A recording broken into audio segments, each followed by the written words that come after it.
প্রিয় নাটোরবাসী, কোরআন কি কোনো নির্দিষ্ট দলের? আওয়ামী লীগের কোরআন, বিএনপির, জামাত ইসলামের, জাতীয় পার্টির, জাসদের, বাসদের?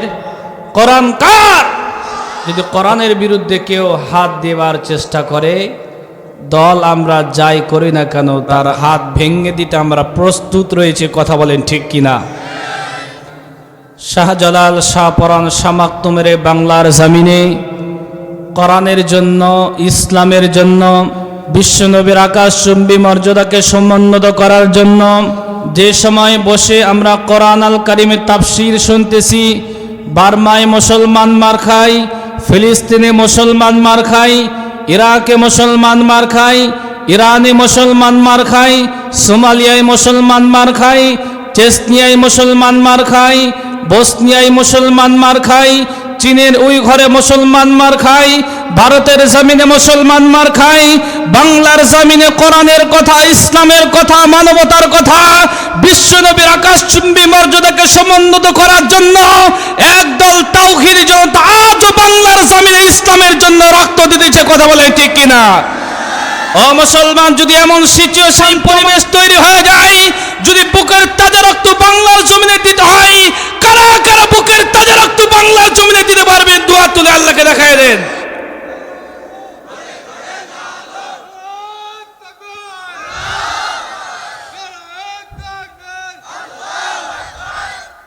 প্রিয় ভাইরা আমার, আল্লাহ রাব্বুল আলামিন ১৫০০ বছর পূর্বে কোরআন অবতীর্ণ করেছেন। কোরআন আল কারিমের বিরুদ্ধে চক্রান্ত আর ষড়যন্ত্র কম হয় নাই। অতীতে যেমন কোরআনের বিরোধিতা হয়েছে, আজও কোরআনের বিরোধিতা হচ্ছে, ভবিষ্যতেও আল্লাহর কোরআন আল কারিমের বিরোধিতা হবে। আল্লাহ পাক বলেন, তোমরা যারা কোরআনের বিরোধিতা করতেছ, তোমরা বিরোধিতা করবে, আমার কোরআন নির্বাপিত করতে পারবে না। ঠিক কিনা?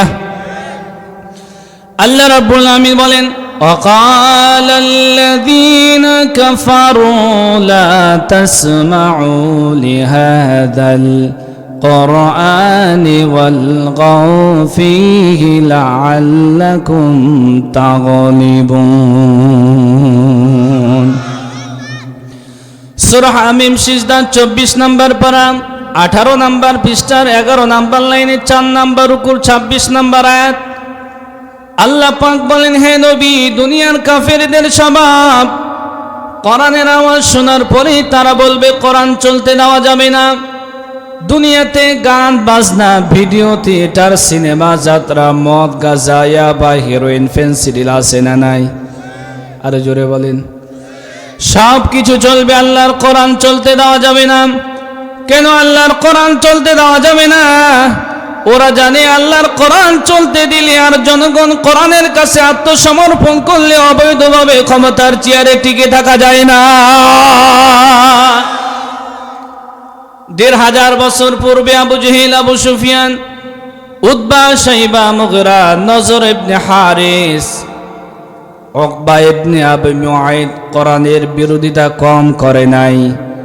আল্লাহ পাক তাদের বিরুদ্ধে নোটিশ জারি করে দিয়েছেন, লা তাসমাউ লিহাদাল কোরআন। তারা বলেছিল কোরআন শুনতে যাবে না। শুধু কোরআন শুনতে যাবে না তা নয়, ওয়াল গাউ ফীহি লাআল্লাকুম তাগলিবুন। কোরআন যেখানে আলোচনা করা হবে, কোরআনের কথা যেখানে বলা হবে, 144 জারি করে 144 দ্বারা জারি করে আল্লাহর কোরআনের আলোচনা ভুল বন্ধ করে দাও। মুসলমান, আমি বলতে চাই নাটোরবাসী, আল্লাহ পাক এই কোরআন আল কারীম অবতীর্ণ করেছেন, আর এই কোরআন আল কারীম আল্লাহ পাক নিজেই হেফাজত করবেন বলে ঘোষণা দিয়েছেন। কোরআন যদি আল্লাহ পাক অবতীর্ণ না করতেন, আর কোরআন যদি হেফাজতের দায়িত্ব মালিক না নিতেন, কোরআনের বিরুদ্ধে যে পরিমাণ চক্রান্ত আর ষড়যন্ত্র হয়েছে, ১৫০০ বছর পূর্বে মক্কার জমিনে কোরআন বন্ধ হয়ে যেত। আল্লাহ পাক বলেন, কোরআন বন্ধ করা যায় না। ইন্না নাহনু নাযালনাল যিকরা ওয়া ইন্না লাহু লাহাফিজুন। সূরা হিজর 14 নম্বর পারা, প্রথম নাম্বার পৃষ্ঠা 9 নম্বর লাইনে, প্রথম নাম্বার রুকু 9 নম্বর আয়াত। আল্লাহ পাক বলেন, এই জিকির নামক কোরআন আমি আল্লাহ অবতীর্ণ করেছি, আর এই জিকির নামক কোরআন হেফাজতের সম্পূর্ণ দায়িত্ব আমি আল্লাহ। আজ দুঃখজনক বিষয় হলেও সত্য, দুনিয়াবি সব জ্ঞান আমাদের ভিতরে আছে। দুনিয়ার এমন কোনো জ্ঞান নাই, চুরি বাটমারি ডাকাতি থেকে শুরু করে হত্যা রাহাজানি পর্যন্ত, মানুষের জমি জায়গা কেমনে আত্মসাৎ করতে হবে, সব জ্ঞান আমাদের ভিতরে আছে। কিন্তু পরিতাপের বিষয়, মুসলমানের সন্তান মুসলমান কোরআন পড়তে পারে না। দুনিয়াবি সব জ্ঞান আপনার কাছে আছে, যদি আল্লাহর কোরআন অনুধাবন না করেন, কোরআন যদি আপনি না বোঝেন, কোরআন যদি তেলাওয়াত না করেন, কবরের বাড়িতে শুধু হাসা, কোনো উপায় থাকবে না। আমরা যখন বলি কোরআন পড়েন, কোরআন বোঝেন, আসেন, কোরআনের সংস্পর্শে আসেন, তারা বলে এটা মৌলবাদের কোরআন, কোরআন শুনতে যাওয়া যাবে না। আমরা যখন বলি কোরআনের তাফসির আসেন, ওরা তখন কোরআনের বিরোধিতা করে 180 মাইল বেগে কথা বলেন, ঠিক কিনা? আল্লাহ রাব্বুল আমিন বলেন, এই কোরআন আমি আল্লাহ অবতীর্ণ করেছি, আর এই কোরআনকে আমি আল্লাহ এত সহজভাবে অবতীর্ণ করেছি, পৃথিবীতে যত ধর্মগ্রন্থ আছে কোরআনের চাইতে সাবলীল আর সহজ কোনো ধর্মগ্রন্থ পৃথিবীতে নাই। আল্লাহ রাব্বুল আমিন সূরা কামারের ভিতরে বলছেন, ওয়ালাকাদ ইয়াসসারনাল কুরআনা লিযিকরি ফাহাল মিন মুদ্দাকির। জোরে জোরে বলি আল্লাহু আকবার। সূরা কামারের 4টি আয়াতে এসেছে 17, 22, 32, 40। আল্লাহ পাক একটি সূরার ভিতরে 4 বার বলতেছে কোরআন পড়া, কোরআন বোঝা, কোরআন মুখস্থ করা, আর কোরআন অনুধাবন করা আমি আল্লাহ বান্দা বান্দীদের জন্য সহজ করে দিয়েছি। এই কোরআন সহজ কোরআন, কোরআনের ভিতরে কোন প্রকারের ভেজাল নেই, সলিড কোরআন আল্লাহ পাক অবতীর্ণ করেছি। সম্পূর্ণ নির্ভেজাল কোরআন আপনার প্রতি আমি আল্লাহ অবতীর্ণ করেছি। এই কোরআনের দাওয়াত দিবেন, কোরআনের প্রচার করবেন, যত সমস্যা হবে আমি আল্লাহ কাফেরদের মোকাবিলা নিজেই করব। কোরআনের বিরোধিতা যারা করেছিল তাদের মোকাবিলা আল্লাহ করেছে না করে নাই? কোরআনের বিরোধিতা যারা করেছে আল্লাহ পাক তাদের মোকাবিলা নিজেই করেছেন। আবু জেহেল, আবু সুফিয়ান, উতবা, শাইবা, মুগিরা, নজর ইবনে হারিস, উকবা ইবনে আবি মুআইদ 1500 বছর পূর্বে মক্কার জমিনে কোরআনের আলোচনা বন্ধ করে দিতে চেয়েছিল, কোরআনের আলোচনা বন্ধ করতে পারে নাই। তারা ইতিহাসের রাস্তা ঘুরে নিক্ষিপ্ত হয়েছে। কথা বলেন ঠিক কিনা?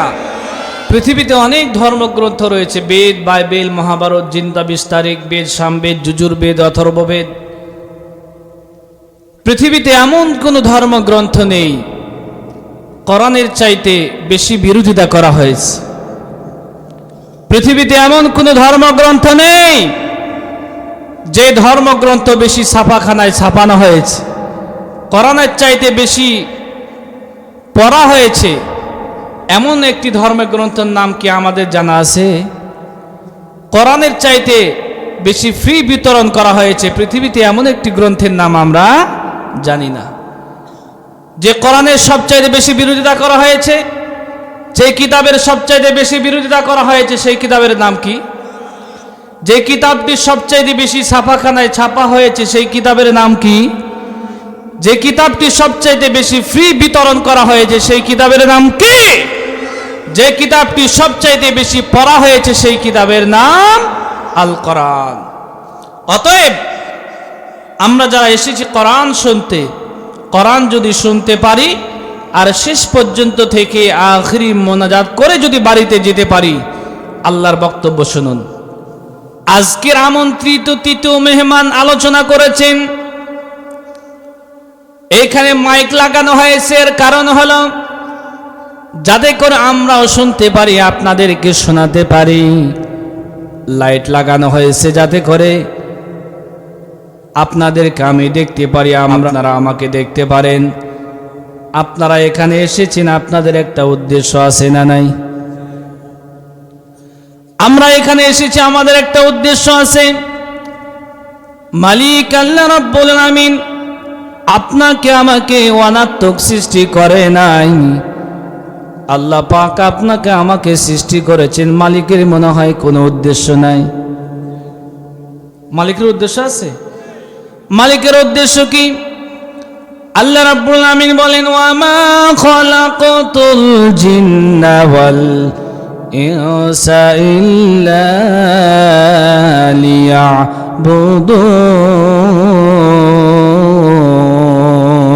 লিয়াবুদুন।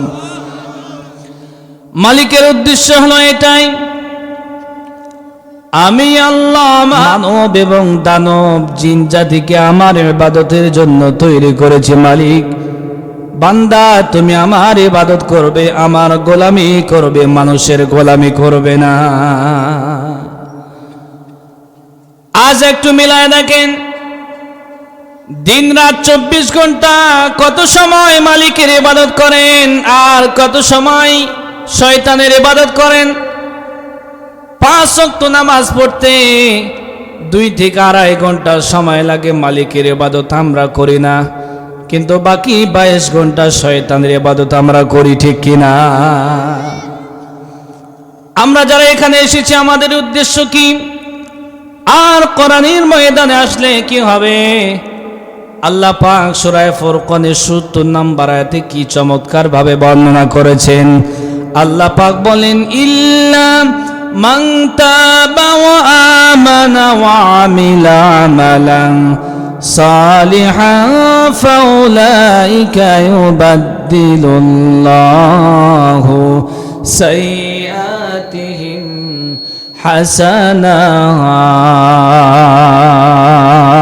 হাসানাত। সূরা ফুরকানের 70 নম্বর আয়াত। আল্লাহ পাক বলেন, ইল্লা মান তাবা ওয়া আমানা ওয়া আমিলা আমালান সালিহান।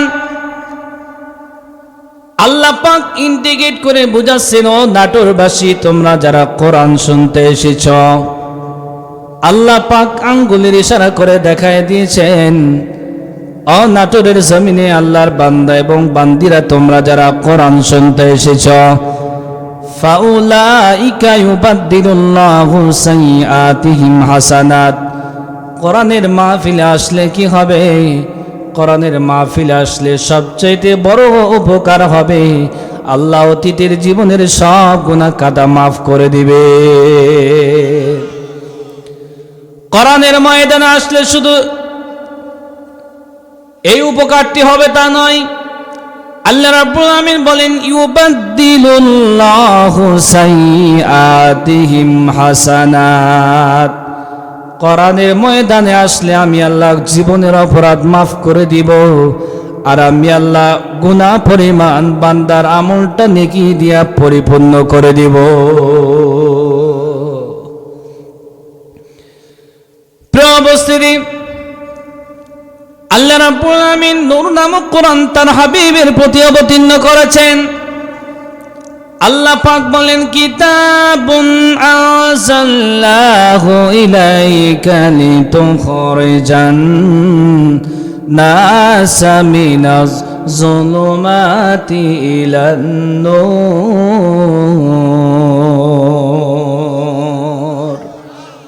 আল্লাহু আকবার বলতে কি কষ্ট হয়? এটা কি কোনো রাজনৈতিক স্লোগান নাকি? আল্লাহু আকবার আওয়াজ আসতে হবে না জোরে হবে? জোরে বলি আল্লাহু আকবার। কোরআনের এক একটা আয়াত তেলাওয়াত করে ছেড়ে দিব, যখন সমস্বরে আল্লাহু আকবার বলবেন, তখন কোরআনের আওয়াজ শোনার পরে যারা আল্লাহু আকবার বলবে না, বুঝতে হবে ইমানের ভিতরে ক্যান্সার হয়েছে। কথা বলেন ঠিক কিনা? যাদের ইমানের ভিতরে ক্যান্সার হয়েছে তারা ব্যতীত কেউ আল্লাহু আকবারকে বয়কট করতে পারে না। কথা বলেন ঠিক কিনা? আল্লাহ রাব্বুল আমিন বলেন, আমি আল্লাহ এমন একখানা কিতাব বান্দার প্রতি অবতীর্ণ করেছি লিতুখরিজান নাসা মিনাজ যুলুমাতি ইলান নূর, যাতে করে এই কিতাব দ্বারা বান্দা বান্দিকে অন্ধকার পথ থেকে বের করে আলোকিত বানাতে পারি। আল্লাহ পাক বলছেন, কোরআন আমি আল্লাহ কেন অবতীর্ণ করলাম তোমরা কি জানো? আল্লাহ পাক অন্য একটি আয়াত নাজিল করে জবাব দিয়েছেন, দলিল দিয়েছেন।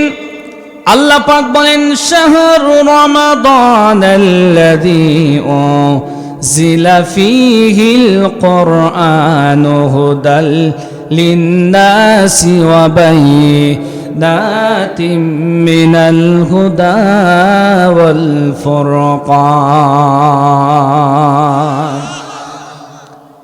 আমি আল্লাহ সত্য মিথ্যার পার্থক্যকারী হিসাবে কোরআন অবতীর্ণ করেছি। এই কোরআন নাজিল হয়েছে কোন মাসে? আরো জোরে বলেন। এই কোরআন আল্লাহ পাক অবতীর্ণ করেছেন রমাদান মাসে। আল্লাহ পাক এমন একখানা কিতাব বান্দার প্রতি অবতীর্ণ করেছেন, কোরআনকে আপনি যে বিষয়ে প্রশ্ন করবেন কোরআন ১,৫০০ বছর পূর্বে সমাধান দিয়েছে। এই কোরআনকে যদি প্রশ্ন করেন, কোরআন তুমি কোন মাসে অবতীর্ণ হয়েছ, আল্লাহর কোরআন বলবেন, আমি এই কোরআন রমাদান মাসে অবতীর্ণ হয়েছি। ২ নাম্বার পারার ৭ নাম্বার পৃষ্ঠার ১ম নাম্বার লাইনে এসেছে, কোরআন বলবে আমি রমাদান মাসে অবতীর্ণ হয়েছি। কোরআনকে যদি আমরা আবার প্রশ্ন করি, কোরআন আমরা বুঝলাম তুমি রমাদান মাসে অবতীর্ণ হয়েছ, তবে কোন রাতে তুমি অবতীর্ণ হয়েছ? আল্লাহর কোরআন বলবে, ইন্না আনজালনাহু ফী লাইলাতিল কদর। কোরআন বলবে আমি আল্লাহ কোরআন অবতীর্ণ করেছি লাইলাতুল কদরে। কোরআনকে যদি আমরা প্রশ্ন করি, কোরআন এই ঘুণে ধরা সমাজে কেন তুমি অবতীর্ণ হয়েছ? কোরআন বলবে, লিতুখরিজান নাসা মিনাজ যুলুমাতি ইলান নূর। আমি কোরআন এই জন্য দুনিয়াতে এসেছি অন্ধকার পথ থেকে মানব মণ্ডলীকে ভালোর পথে নিয়ে আসতে পারি, এই জন্য আমি কোরআন দুনিয়াতে অবতীর্ণ হয়েছি। সুবহানাল্লাহ। প্রভায়ের আমার আল্লাহ রাব্বুল আলামিন তার হাবিবের প্রতি কোরআন আল কারীম অবতীর্ণ করলেন। গারে হিরায় নবীর প্রতি কোরআন আল কারীম অবতীর্ণ হয়ে গেল। কোরআনের প্রথম 5টি আয়াত, ইকরা বিসমি রাব্বিকাল্লাযী খলাক, খলাকাল ইনসানা মিন আলাক, ইকরা ওয়া রাব্বুকাল আকরাম। কোরআন আল কারীম আয়াত নাজিল হওয়ার পরে আম্মা জান খাদিজার বাড়িতে চলে আসলেন। ডাক দিয়ে বলে, খাদিজা, আল্লাহ পাক আমার প্রতি কোরআন অবতীর্ণ করেছেন, আমারে নবুয়ত দান করেছেন, তুমি আমার রিসালাত মেনে নাও। ঘরের বউটা কেমন দেখেন, আপনি যদি বাড়িতে গিয়ে বলেন, বউ আল্লাহ পাক আমারে ওলি বানিয়েছে, আপনার ঘরের বউটা বলবে তুমি ওলি না খলি, আল্লাহ ভালো জানে। কথা বলেন ঠিক কিনা? প্রভার আমার নবীজি ঘরের বউকে এসে বলতেছে, খাদিজা, আল্লাহ পাক আমার প্রতি কোরআন অবতীর্ণ করেছেন, আর আমার এই নবুয়ত এবং রিসালাত দান করেছেন আমার প্রতি মানানো, কোরআনের প্রতি মানানো। আম্মাজান খাদিজা 1 সেকেন্ডের জন্য দেরি করে নাই। আম্মাজান খাদিজা বলতেছেন, ইয়া রাসূলুল্লাহ, ইয়া হাবিবাল্লাহ, আপনার সঙ্গে দীর্ঘ 15 বছর ঘর সংসার করেছি, আপনি যে আল্লাহর নবী এতে কোনো সন্দেহ নাই। কালিমা পড়ে মুসলমান হয়ে গেল। হযরত আবু বকরের কাছে কালিমার দাওয়াত দিলেন। 20 বছরের বন্ধু, তিনিও কালিমা পড়ে মুসলমান হয়ে গেলেন। আল্লাহর নবী রাহমাতাল লিল আলামিন আম্মা জান খাদিজাকে বলতেছে, খাদিজা, আমি ভয় পেয়ে গেছি, তুমি আমারে ঢেকে দাও, চাদর দ্বারা ঢেকে দাও। আম্মাজান খাদিজা এর স্বামীকে কেমন ভালোবাসতেন। খাদিজা বলতেছি, ইয়া রাসূলুল্লাহ, ইয়া হাবিবাল্লাহ, কোন দুষ্ট জিন আপনাকে আক্রমণ করতে পারবেন না, কেননা আপনি কোরআনের কথা বলেন, ইসলামের কথা বলেন, আপনি মানবতার কথা বলেন, গরিব বিধবাদেরকে আশ্রয় দিয়েছেন, কোন দুষ্ট জিন আপনার উপর ভর করতে পারবে না। আল্লাহ নবী রাহমাতাল লিল আলামিনকে নিয়ে গেলেন তার চাচাতো ভাই ওয়ারাকা বিন নওফলের কাছে। গারে হিরায় ঘটে যাওয়া সমস্ত ঘটনা বর্ণনা করা হলো। ওয়ারাকা বিন নওফল তখন হয়ে গেছে অন্ধ। ডাক দিয়ে বলে, আব্দুল্লাহর পুত্র মুহাম্মদ, সবাই বলি সাল্লাল্লাহু আলাইহি ওয়াসাল্লাম, ও মুহাম্মদ কাছে আল্লাহ পাক এই ফেরেশতাকে প্রেরণ করে নাই। এই ফেরেশতা যেই নবীর কাছে এসেছেন, ওই নবীকে দেশের মানুষগুলো দূর দূর করে তাড়ায় দিয়েছে। ওয়ারাকা বিন নওফল বলতেছে, মুহাম্মদ সাল্লাল্লাহু আলাইহি ওয়াসাল্লাম, আরবের মানুষগুলো তোমাকে দূর দূর করে তাড়ায় দিবেন। আল্লাহ নবী রাহমাতাল লিল আলামিন এই কথাটি বুঝতে পারেন নাই। ডাক দিয়ে বলে, চাচা, আমার স্বজাতির মানুষ আমাকে আল আমিন উপাধি দিয়েছে, আমাকে আমার মাতৃভূমি থেকে বের করে দিবে, আপনি কি বলেন? ওয়ারাকা বিন নওফল বলতেছে, ভাতিজা মুহাম্মদ, সত্য কথাই বলতেছি, এমন কোনো পয়গম্বর আসে নাই যে পয়গম্বরকে তার সমাজের মানুষ এলাকা থেকে বিতাড়িত করে নাই। মুসলমান, আমি বলতে চাই, আপনি আজ থেকে ইসলামের কথা, কোরআনের কথা, বিশ্বনবীর আকাশচুম্বী মর্যাদাকে সমুন্নত করার জন্য আন্দোলন করবেন। আপনার ঘর থেকে আপনার বিরোধিতা করা হবে, কথা বলেন ঠিক কিনা? নবীর বিরোধিতা কম হয় নাই। আল্লাহ নবী রাহমাতাল লিল আলামিন আপন মাতৃভূমিতে থাকতে পারে নাই। আজকের আলোচ্য বিষয়টা আউট করে দেই। আল্লাহ নবী রাহমাতাল লিল আলামিন দেশে থাকতে পারে নাই। কাফেরদের সংসদ ভবন দারুন নাদওয়ার বৈঠকে নবীর বিরুদ্ধে 3 প্রকারের সিদ্ধান্ত গৃহীত হয়ে গেল। আল্লাহ পাক তার হাবিবের প্রতি সূরা আনফালের 30 নম্বর আয়াত অবতীর্ণ করে দিলেন। আল্লাহ পাক ডাক দিয়ে বলে, হাবিব,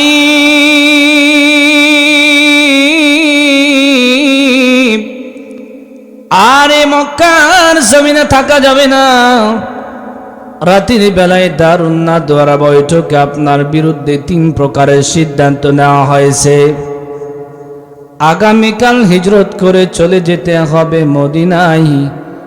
আল্লাহ নবী রাহমাতাল লিল আলামিনের বিরুদ্ধে 3 প্রকারের সিদ্ধান্ত নেওয়া হয়েছে। 1 নম্বর সিদ্ধান্ত, লিউজবিদু নবীকে জেলখানার ভিতরে বন্দী করে দিতে হবে। কাফেরদের সংসদ ভবন দারুন নাদওয়ার বৈঠকে ইবলিস শয়তানের সূরাতে একটা বৃদ্ধ মানুষ উপস্থিত হয়ে গেল।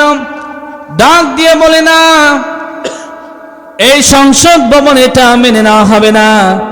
আব্দুল্লাহর পুত্র মুহাম্মাদের জনপ্রিয়তা কম নয়, প্রয়োজনে মুহাম্মাদের কর্মীরা তালা ভেঙে মুহাম্মাদকে মুক্ত করবে, এরপরও বিশ্ব নবীর বন্দী জীবন তারা মেনে নেবে না, ঠিক কিনা? 2 নম্বর সিদ্ধান্ত নেওয়া হলো, আউ ইয়াখরুজুকা, নবীকে দেশ থেকে বিতাড়িত করে দাও। 1500 বছর পূর্বে নবীকে মক্কার জমিন থেকে বের করে দেওয়ার ঘোষণা দিলাম। নবীজি নাকি মক্কার জমিনের বৈধ নাগরিক নয়। নাটোরবাসী, আপনাদের কাছে আমি জানতে চাই, বিশ্ব নবী মক্কার জমিনের বৈধ নাগরিক না অবৈধ নাগরিক? আরো জোরে বলেন, পিছনের ভাইরা বলেন। আপনারাই জবাব দিয়েছেন, বিশ্ব নবী মক্কার জমিনের বৈধ নাগরিক।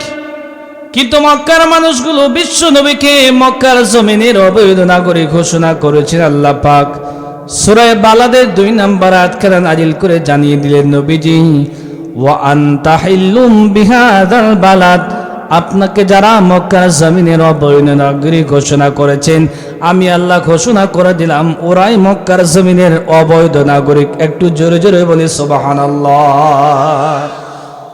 আল্লাহ পাক বলছেন, হে নবী, যারা আপনাকে মক্কার জমিনের অবৈধ নাগরিক ঘোষণা করেছে, তারাই মক্কার জমিনের অবৈধ নাগরিক, সময় সিচুয়েশন পরিবেশ পরিস্থিতি পরিবর্তন হলে ওই শয়তানগুলোর আমার বামগুলো মক্কার জমিনে থাকতে পারবে না। প্রভার আমার আজ বর্তমানে আলেম ওলামার তাওহীদি জনতা কোরআনওয়ালা ইসলামওয়ালা মসজিদওয়ালাদের বিরুদ্ধে যে জুলুম নির্যাতন চলতেছে, সময় পরিবর্তন হলে আন্ডা বাচ্চা পর্যন্ত এদেশে থাকতে পারবে। আর আসতে বলেন প্রভার আমার খুব খারাপ লাগতেছে নাকি? সম্মানিত উপস্থিতি, 3 নাম্বার সিদ্ধান্ত নেওয়া হলো আও একটু লোকে নবীকে হত্যা করো। আল্লাহ নবীর বাড়ি ঘেরাও করা হলো, উট পেতে বসে আছে, নবীজি বের হলে নবীকে হত্যা করা হবে। আল্লাহ রাব্বুল আমিন ডাক দিয়া বলে, হাবিব এক মুষ্টি বালিনী শাহওয়াতিল উজু বলে আপনি নিক্ষিপ্ত করবেন। আল্লাহ পাক বলেন, ওয়ামা রামাইতা ইয রামাইতা ওয়ালাকিন্নাল্লাহা রামা। আল্লাহ পাক বলেন, হে নবী আপনি নিক্ষিপ্ত করেন নাই, আপনি যখন নিক্ষিপ্ত করেছেন শুধু আপনি নিক্ষিপ্ত করেছেন, কাফের মুশরিকদের চোখে মুখে বালিগুলো পৌঁছাবার দায়িত্ব আমি আল্লাহ। আল্লাহ নবী হিজরত করে চলে যাবেন মদিনায়। আল্লাহ নবী জামাই হযরত আলীকে ডাক দিয়ে বলে, আলী রে তুমি আমার জায়গায় চাদর মোড়া দিয়ে শুয়ে পড়ো, কেননা কাফের মুশরিকদের অনেক আমানত আমার কাছে রয়েছে। কাফের মুশরিকদের আমানতগুলো যথাস্থানে পৌঁছে দিয়ে আগামীকাল তুমি হিজরত করে চলে আসবে মদিনায়। প্রিয় ভাইয়েরা আমার মদিনায় চলে গেলেন। মদিনার মানুষগুলো বিশ্বনবীকে স্বাগতম জানিয়েছে, ওয়েলকামও জানিয়েছে। তোলাল বাদরু আলাইনা ওয়াজাবা শুকরু আলাইনা, আজ আমাদের জন্য আকাশের পূর্ণিমার চাঁদ উদিত হয়েছে। আল্লাহ পাকের শুকরিয়া আদায় করা আমাদের জন্য ওয়াজিব। সুবহানাল্লাহ। বিশ্বনবী মদিনায় চলে গেলেন, মসজিদে নববী নির্মাণ করলেন। মসজিদে নববী তৈরি হয়ে গেল। মসজিদে নববীর ইমাম বিশ্বনবী রাহমাতাল লিল আলামিন নিজেই, আর মসজিদে নববীর মুয়াজ্জিন হযরতে বেলাল। মসজিদে নববী ওইটাই ছিল বিশ্বনবীর সংসদ ভবন। কথা বলেন ঠিক কিনা? মনে হয় আপনাদের চাইতে মা বোনদের সংখ্যা বেশি। বেশি তো হবে, কারণ ওরাই তো বাংলাদেশের সরকার। কথা বলেন ঠিক কিনা? মা বোনদের সম্পর্কে কিছু বলা দরকার। কথা বলেন ঠিক কিনা? আল্লাহর নবী রাহমাতাল লিল আলামিন গারে হিরায় বসে আছেন। আম্মাজান খাদিজাতুল কুবরা রাদিয়াল্লাহু তাআলা আনহা তরকারির বাটি নিয়ে আসতেছেন। আবু হুরায়রা রাদিয়াল্লাহু তাআলা আনহু এভাবে হাদিসখানা বর্ণনা করেছেন, হাদিহি খাদিজাতুন কদ আতাত ইনাউন ফিহি দামুন আও তুআমুন আও শারাবুন ফাইদা হিয়া আতাতকা ফাকরা আলাইহা সালাম মির রাব্বিহা ওয়া মিন্নি বাশশিরহা বিবাইতিন ফিল জান্নাহ। আল্লাহ পাক জিবরাইলকে পাঠিয়ে দিলেন, যাও জিবরাইল যাও, আমার নবীর কাছে জলদি চলে যাও, খাদিজা সম্পর্কে শুভ সংবাদ দিয়ে দাও। আল্লাহ পাক খাদিজার ব্যবহারে এত বেশি সন্তুষ্ট হয়েছেন, আল্লাহ রাব্বুল আমিন খাদিজার জন্য জান্নাতে একটা ঘর নির্মাণ করেছেন। শুধু তাই নয়, আল্লাহ রাব্বুল আমিন খাদিজাকে সালাম দিয়েছেন। হযরতে জিবরাইল চলে আসলেন, আম্মাজান খাদিজা চলে আসলেন, ডাক দিয়ে বলে, খাদিজা রে একটু আগেই জিবরাইল এসেছিল, তোমার সম্পর্কে 2টি শুভ সংবাদ দিয়েছেন। 1 নাম্বার শুভ সংবাদ, আল্লাহ তোমার জন্য জান্নাতে একটা ঘর নির্মাণ করেছেন। আল্লাহ রাব্বুল আমিন তোমাকে সালাম দিয়েছেন। আম্মাজান খাদিজা কেঁদে ফেললেন, ডাক দিয়ে বলি, ইয়া রাসূলুল্লাহ, ইয়া হাবিবাল্লাহ, আমার মানব জীবন সার্থক হয়ে গেল রাসূল। আল্লাহ পাক আমার মতো একজন তালাক প্রাপ্ত মহিলাকে সালাম দিয়েছেন। ইয়া রাসূলুল্লাহ, ইয়া হাবিবাল্লাহ, আল্লাহ পাকের সালামের জবাব কেমনে দিলে ভালো হয় আমার জানা নেই। আমি খাদিজার পক্ষ থেকে আল্লাহ পাকের সালামের জবাব আপনি নিজেই দিয়া দিন। আম্মাজান খাদিজা কি মহিলা ছিলেন, কি ইবাদত করেছেন, স্বামীর খেদমত কেমনে করেছেন, আল্লাহ আম্মাজান খাদিজাকে সালাম দিয়েছেন। আর আপনার আমার ঘরের বিবি যিনি আছে, কুকুরেও সালাম দেয় না, কথা বলেন ঠিক কিনা? এর কারণ কি? আম্মাজান খাদিজা স্বামীর খেদমত করেছেন, স্বামীর সেবা শুশ্রূষা করেছেন। আল্লাহ পাক তার জন্য জান্নাতে একটা ঘর নির্মাণ করেছেন। প্রভু ভাইরা আমার, মেরাজের সফরে আল্লাহ নবী রহমাতুল লিল আলামিন জাহান্নামে উকি মেরে দেখেছেন, জাহান্নামে উকি মেরে দেখেছেন। জাহান্নামের অধিকাংশ অধিবাসীরাই নারী।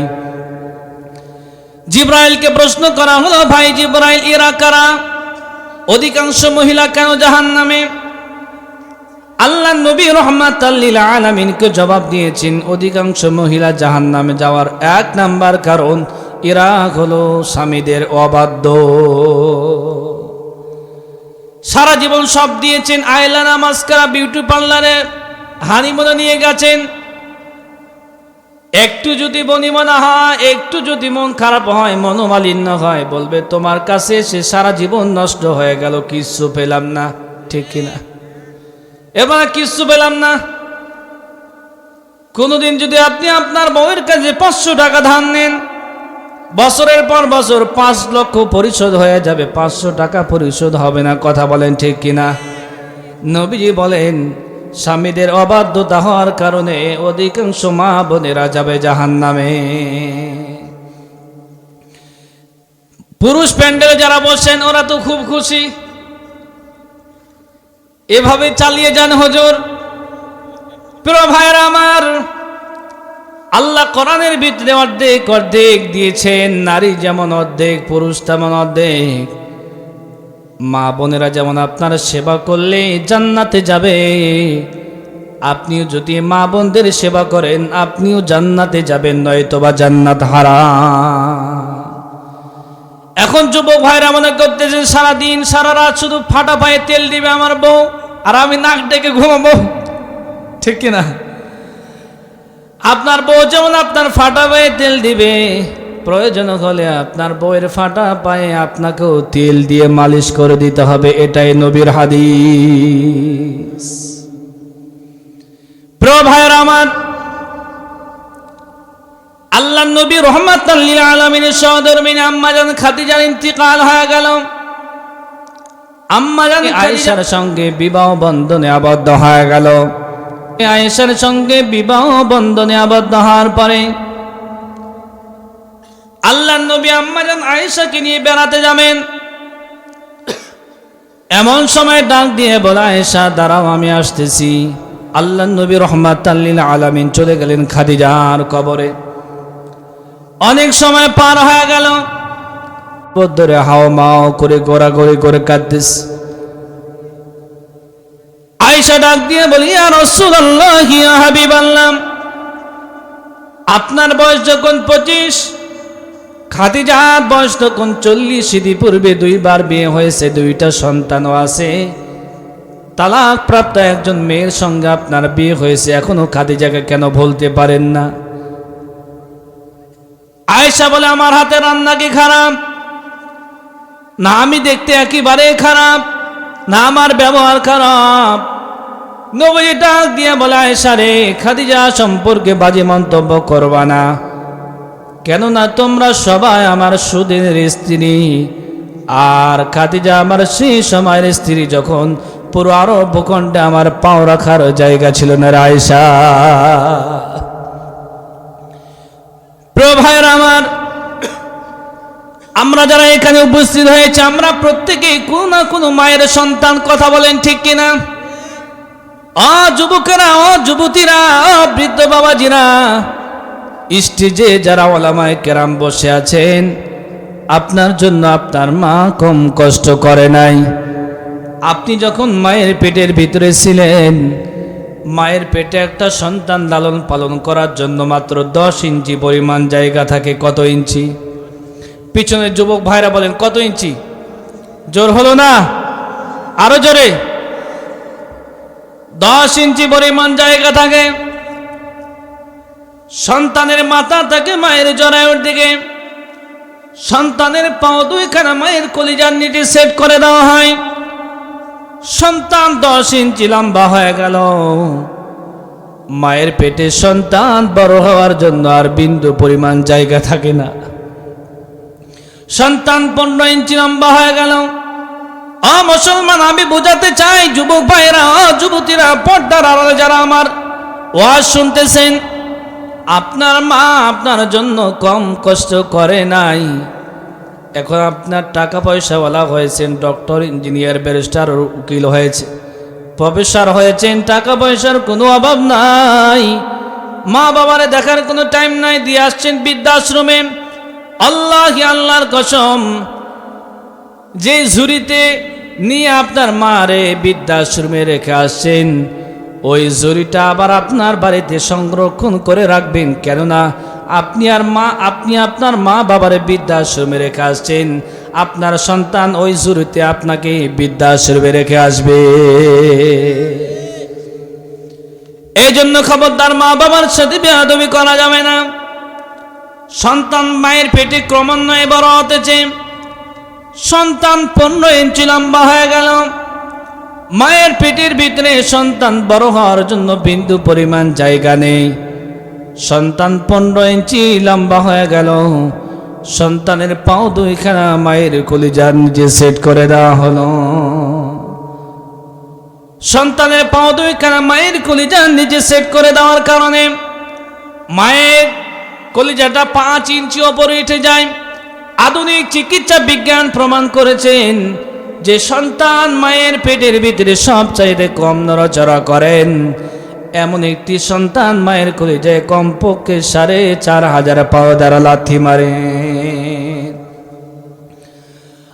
যুবকেরা যারা কোরআন শুনতে এসেছো, আজ প্রতিজ্ঞা নিতে হবে, যদি মায়ের সঙ্গে খারাপ ব্যবহার করো, মা যদি তোমার প্রতি কষ্ট পেয়ে থাকে, বাবা যদি তোমার প্রতি কষ্ট পেয়ে থাকে, আজ রাতে গিয়ে মায়ের পাও ধরে পড়ে যাবে, মা তুমি আমার জন্য বদদুয়া করো না, কত কষ্ট করে সযত্নে পেটের ভিতরে তুমি আমারে বহন করেছ। আল্লাহর কসম, মা যদি আপনার প্রতি সন্তুষ্ট হয়ে যায়, আল্লাহ রাব্বুল আমিন আপনাকে আল্লাহর ওলি বানায় দিতে পারে। যে সন্তান মায়ের পেটের ভিতরে সবচাইতে কলিজা, যে সন্তান যত বেশি লাথি মারেন, আধুনিক চিকিৎসা বিজ্ঞান প্রমাণ করেছেন ওই সন্তানের সাথে আল্লাহ পাক মায়ের ভালোবাসা তত বাড়ায় দেয়। আধুনিক চিকিৎসা বিজ্ঞান প্রমাণ করেছেন মায়ের কলিজার বাবার কলিজা পরীক্ষা নিরীক্ষা করে দেখেছেন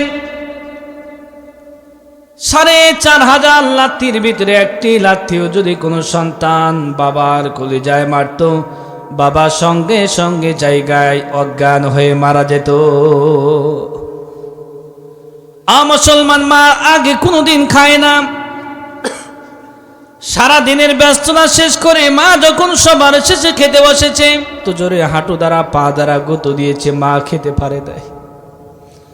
মা কোনোদিন আগে ঘুমায় না, সারা দিনের ব্যস্ততা শেষ করার পরে মা যখন ঘুমাতে গিয়েছে, সন্তান এত জোরে পা দ্বারা হাঁটু দ্বারা গুঁতো দিয়েছে, মা ঘুমাতে পারে নাই। মা একবার বসেছে, একবার ঘুমানোর চেষ্টা করেছে, মা ঘুমাতে পারে নাই। চিকিৎসা বিজ্ঞান প্রমাণ করেছেন সর্বনিম্ন 6 মাস, সর্বোচ্চ 10 মাস 10 দিন মা তোমারে নিঃস্বার্থ ভালোবাসা দিয়ে তরমুজের মতো বহন করেছে। এই জন্য খবরদার, মায়ের সঙ্গে খারাপ ব্যবহার করবে না, বাবার সঙ্গে খারাপ ব্যবহার করা যাবে না। মা বৃদ্ধ হয়েছে, মারে কেন বলেন বৃদ্ধ হয়েছে বা বুড়ো হয়েছে বা বুড়ি হয়েছে? আপনি কি জানেন না আপনাকে ডাক্তার, ইঞ্জিনিয়ার, প্রফেসর, ব্যারিস্টার বানাতে গিয়ে আপনার মা যৌবন হারিয়েছে। আপনি কোন লজ্জায় মায়ের সঙ্গে খারাপ ব্যবহার করেন?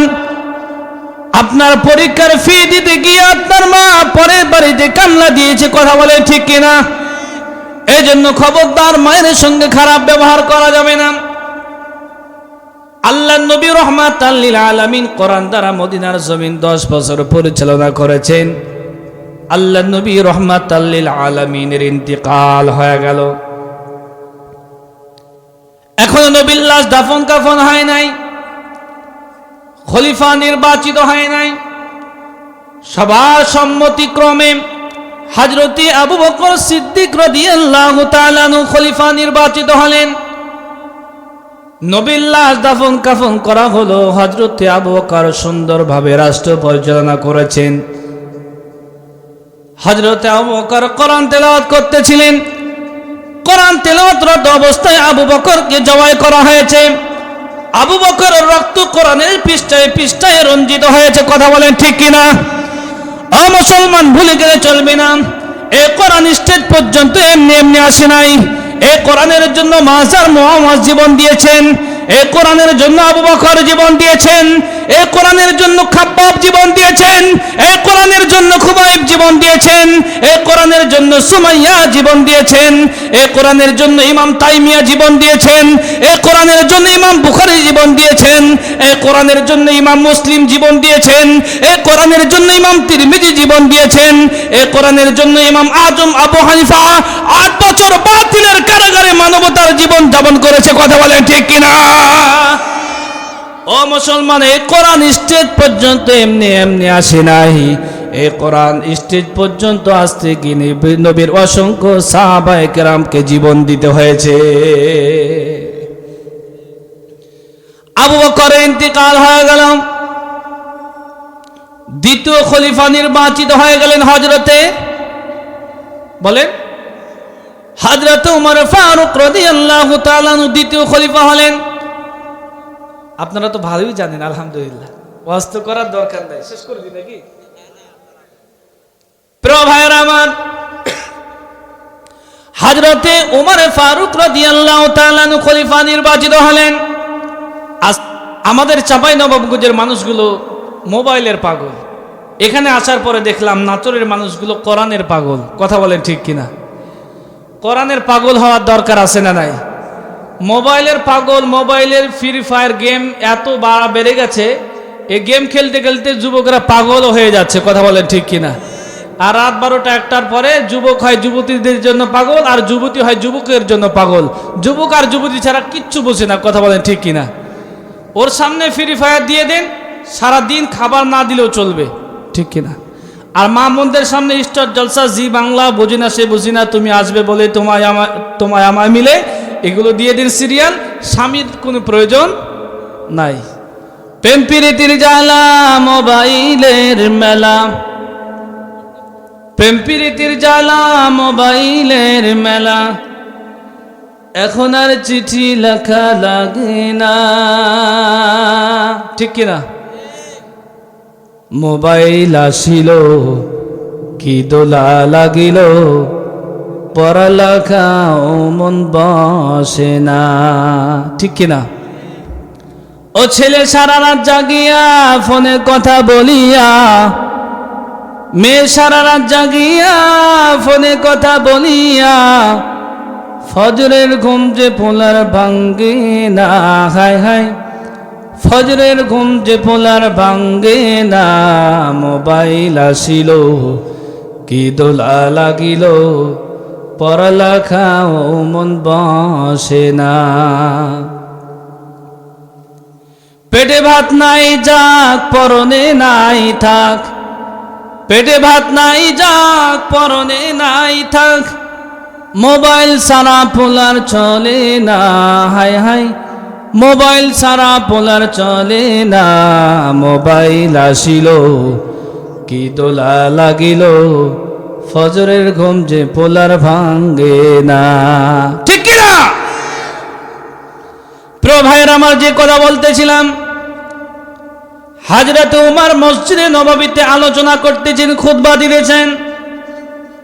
এমন সময় মদিনার একজন সাধারণ জনগণ দাঁড়ায় গেলেন, ডাক দিয়ে বলে, আমিরুল মুমিনিন খলিফাতুল মুসলিমিন, আপনি যদি কোরআন সুন্নাহ অনুযায়ী দেশ পরিচালনা করেন তাহলে আমরা আপনার পিছনে আছি। আর কোরআন বাদ দিয়ে মন মস্তিষ্ক প্রসূত জ্ঞান দিয়ে যদি আপনি বিচার ফয়সালা করেন তাহলে আমার হাতের তরবারি দিয়ে আপনার বিচার করব। বলতেছি মদিনার সাধারণ একজন জনগণ অর্ধজাহানের খলিফা হযরত উমরকে ধমক দিতেছে, আপনি কি আপনার এলাকার মেম্বারকে কথা বলতে পারবেন যে কোরআন সুন্নাহ ব্যতীত আপনি যদি আইন মন করে আইন পাশ করেন তাহলে আপনার বিচার করা হবে জনগণের সামনে? বলতে পারবেন? আজ এ কথা বলবেন, আগামীকাল থেকে আল্লাহর কাছে গুম হয়ে যাবেন, ঠিক কিনা? প্রিয় ভাইরা আমার, আমি সেদিকে যেতে চাই না। হযরত উমর খুতবা দিতেছেন, আলোচনা করতেছেন। হযরত উমর খুশি হয়ে গেলেন, আমার দেশের ভিতরে এমন একজন সৎ মানুষ পাওয়া যায়। বাড়িতে চলে গেলেন, কর্মচারীদেরকে দিয়ে ওই সাহাবীকে ডেকে পাঠালেন।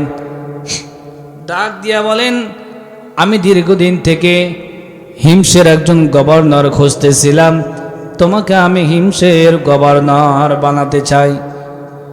হযরতে সাঈদ ইবনে আমির ডাক দিয়ে বলেন, আমিরুল মুমিনিন খলিফাতুল মুসলিমিন, আমি একজন মদিনার গরিব মানুষ, কেউ খেতে দিলে পাই, কেউ খেতে দিলে খেতে পায়, না দিলে খেতে পায় না।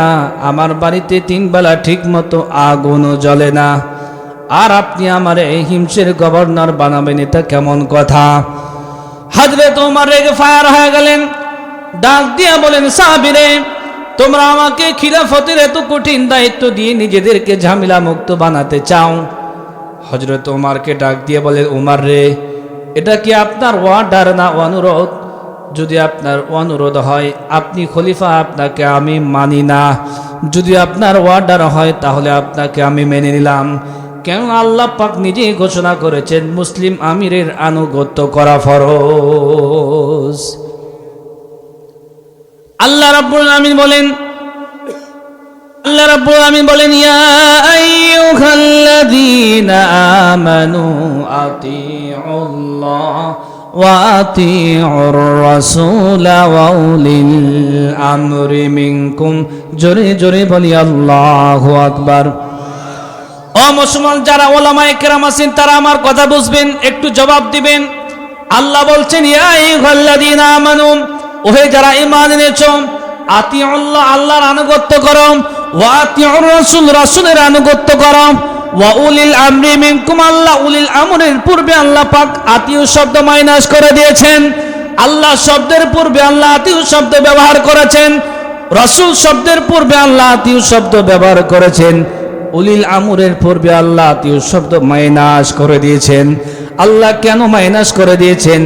আল্লাহ এই জন্য মাইনাস করে দিয়েছেন যে আমির, যে প্রধানমন্ত্রী, যে মন্ত্রী, যে চেয়ারম্যান আল্লাহ এবং আল্লাহ রাসূলকে মানে না, ওই চেয়ারম্যান মেম্বার আমরা মানি না। যে আমির আল্লাহ এবং আল্লাহ রাসূলকে মানে, উনি যদি দেশের সবচাইতে ফকির হয় তাকে আমরা মেনে নিলাম। কথা বলেন ঠিক কিনা? হযরতে সাঈদ ইবনে আমির ডাক দিয়ে বলেন, আপনাকে আমি মেনে নিলাম।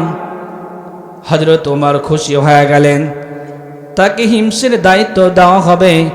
হযরত ওমর ডাক দিয়ে বলে, সাঈদ রে, তোমার জন্য আমি একটা ভাতা নির্ধারণ করে দিতে চাই। হযরতে সাঈদ ইবনে আমির ডাক দিয়ে বলে, আমিরুল মুমিনিন খলিফাতুল মুসলিমিন, সাধারণ জনগণ হিসাবে রাষ্ট্র থেকে যে অর্থ পেয়ে থাকে এটাই আমার জন্য বেশি হয়ে যায়। হিমসের গভর্নরের জন্য এক্সট্রা ভাতার কোনো প্রয়োজন নাই। একটু জোরে জোরে বলি সুবহানাল্লাহ। এটা ভাতা নির্ধারণ করে দেওয়া হলো। সুন্দরভাবে রাষ্ট্র পরিচালনা করতেছেন।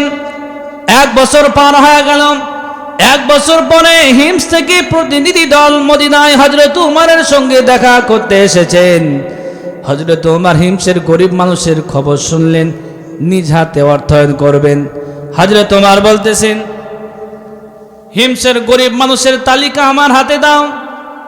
প্রতিনিধি দল লম্বা তালিকা করে হযরত উমরের হাতে দিলেন। 1 নাম্বার হিমসের গভর্নরের নাম। হযরত উমর প্রশ্ন করলেন, ইনি কোন আমির? প্রতিনিধি দল জবাব দিলেন, ইনি আমাদের গভর্নর। হযরত ওমর বলতেছেন, আমিরুকুম ফাকিরুকুম, তোমাদের গভর্নর কি গরিব? প্রতিনিধি দল জবাব দিলেন, আমিরুল মুমিনিন খলিফাতুল মুসলিমিন, আমাদের গভর্নর এত বেশি গরিব, আমাদের গভর্নরের চুলায় মাঝে মাঝে আগুন জ্বলে না। 1000 স্বর্ণ মুদ্রা দিলেন, হিমসের গভর্নরের বাড়িতে তোমরা পৌঁছায় দিবে। 1000 স্বর্ণ মুদ্রা নিয়ে হিমসের গভর্নর সাইদ ইবনে আমিরের বাড়িতে চলে গেলেন। হযরতে সাইদ ইবনে আমির 1000 স্বর্ণ মুদ্রা দেখে বলতেছেন, ইন্না লিল্লাহি ওয়া ইন্না ইলাইহি রাজিউন। স্ত্রী ডাক দিয়ে বলে, প্রাণের স্বামী কি হয়েছে? কোন জিহাদের ময়দানে মুসলমান কি পরাজয় বরণ করেছে নাকি? স্বামী ডাক দিয়ে বলে, এর চাইতেও ভয়াবহ বিষয়। বলে, কি হয়েছে? উর্দুজাহানের খলিফা হযরত ওমর কি মারা গেছে নাকি? স্বামী ডাক দিয়ে বলে, এর চাইতেও ভয়াবহ বিষয়। বলে, কি হয়েছে? বলে, স্ত্রী রে, পরকাল ধ্বংস করার জন্য আমার বাড়িতে অর্থ সম্পদ প্রবেশ করেছে। সম্পদ, তারা সম্পদকে কত ভয় পেলেন। হযরত ওমর হিমসবর করবেন, উপচে পড়া ভিড়। আপনাদের এই নাটোর সদরে যদি মাননীয় প্রধানমন্ত্রী আসেন, দেখতে যাবেন না? যাবেন না? ভালোবাসেন আর না বাসেন ওটা তো পরের কথা, অন্তত এক পলক দেখতে তো যাব নাকি, ঠিক কিনা? হযরত ওমরকে দেখার জন্য গিয়েছে উপচে পড়া ভিড়। হযরতে সাইদ ইবনে আমিরকে দাঁড় করালেন, ডাক দিয়ে বলে, সাইদ রে, জনগণ যদি তোমার পক্ষে দাঁড়ায়, আমিও তোমার পক্ষে হয়ে গেলাম। আর যদি জনগণ তোমার বিরোধিতা করে, তোমার বিরুদ্ধে রায় দেয়, আমি উমর কোরআন দ্বারা তোমার বিচার করব। মুসলমান, আমি বলতে চাই, মাননীয় প্রধানমন্ত্রী তো বাজেটের কম দেয় না, কিন্তু সব চুরি করে খাওয়া হয়। কথা বলেন ঠিক কিনা? মাননীয় প্রধানমন্ত্রী যে পরিমাণ বাজেট দেয়, ওই পরিমাণ অর্থ যদি প্রতিটি এলাকায় এলাকায় বন্টন হয়ে যেত, আমি আল্লাহর কসম কোরআন হাতে নিয়ে বলতে পারি, বাংলাদেশ অনেক আগে সিঙ্গাপুর হয়ে যেত। প্রিয় ভাইয়েরা আমার, হযরত ওমর দাঁড় করেন, ডাক দিয়ে বলেন, তোমাদের গভর্নরের বিরুদ্ধে তোমাদের কোনো অভিযোগ আছে নাকি? দেশের জনগণ বলতেছে, আমাদের গভর্নরের বিরুদ্ধে আমাদের অভিযোগ 4টা। কয়টা? যার বাড়িতে 3 বেলা খাবারও নাই, দেশের মানুষ